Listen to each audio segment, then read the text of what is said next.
પણ સાથીઓ કેટલાક પોલીસ અધિકારીઓ એમનો હાથો બની જાય છે એમના પ્રમોશનો લેવા માટે, એમનું પોસ્ટિંગ લેવા માટે.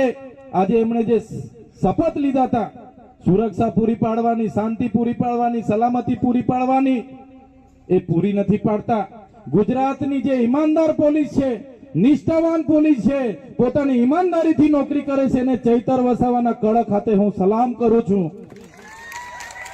પણ એવું એટલું પણ કહીશ, જે પણ પોલીસ અમારા લોકો સાથે એ ભાજપની સરકારનો હાથો બનીને કામ કરશે, એ પોલીસનો હિસાબ કિતાબ પણ અમે 2027ની ચૂંટણી પછી કરવાના છે. જે પોલીસ અધિકારીઓ અમારા યુવાનોને હેરાનગતિ કરશે, અમારી માતા બહેનો સાથે અત્યાચાર કરશે અને ભાજપના ઇશારે દબાવવાની વાત કરશે, એમના માટેનો સમય પણ 2027માં આવી રહ્યો છે. એમને પણ અમે પ્રમોશન અમારી રીતે કરાવી આપીશું. ત્યારે કોઈએ ડરવાની જરૂર નથી. આ બાબા સાહેબ આંબેડકર અને જયપાલસિંહ મુંડાએ બનાવેલું સંવિધાનથી આ દેશ ચાલે છે. કોઈ ગૃહમંત્રીના ઘરની પોલીસ નથી. પ્રજાના ટેક્સના પગારથી પોલીસને અને પોલીસ ખાતું ચાલે છે.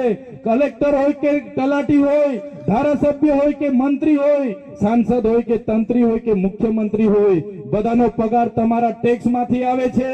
એ તલાટીથી લઈને કલેક્ટર સુધી, એ કોન્સ્ટેબલથી લઈને પીઆઈઆઈજી સુધી બધા જ લોકો જે નોકરી કરે છે એનો પગાર તમે આપો છો.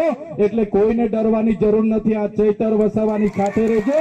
આવનારા દિવસોમાં જે પણ અધિકારીઓ આપણને દબાવવાની વાત કરતા હશે, જે પણ કલેક્ટરો અહીંયા કૌભાંડ કરતા હશે, જમીનો છીનવતા હશે, એમની લડત પણ અમે ચલાવવાના છે.